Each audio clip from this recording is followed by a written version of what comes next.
In a previous video, we applied power and Ethernet communication to the B426.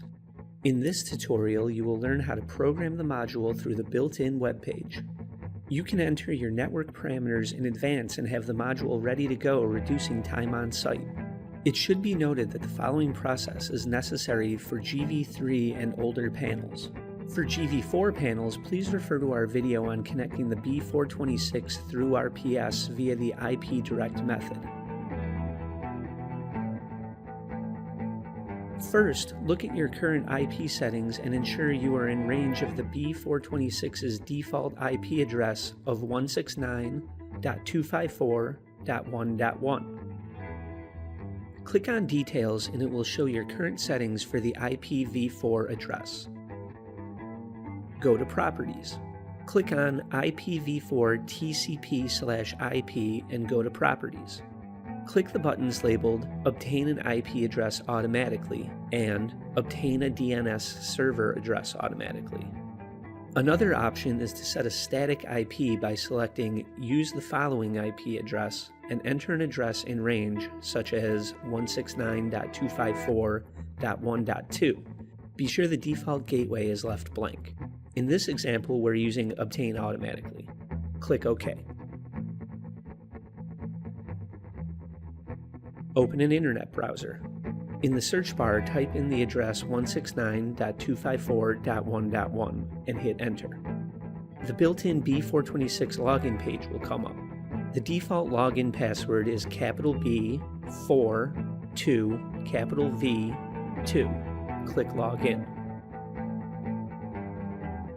The web page home screen opens and shows your current IP address, MAC address, and firmware version.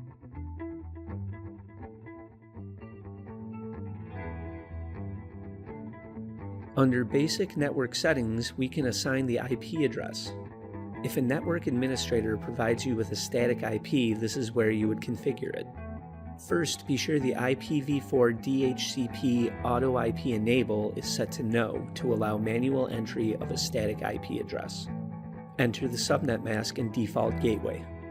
When using static IP addressing in the B426, leave the DNS fields blank. IPv6 will use a DHCP server to assign an IP address. For this example, leave it set to No.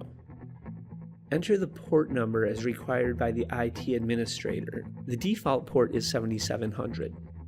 Once changes are complete, click OK.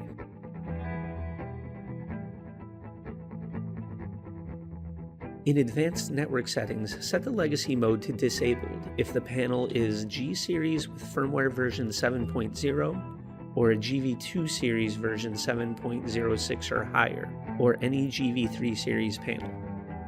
If using encryption, go to the Encryption and Security settings and click Yes on the Encryption Enable. Select the AES key size to be used and enter the AES key string. Save and execute whenever you make a change and log out. The B426 is now ready to be installed. For more information, consult your installation guide or visit boschsecurity.com. Bosch. Invented for life.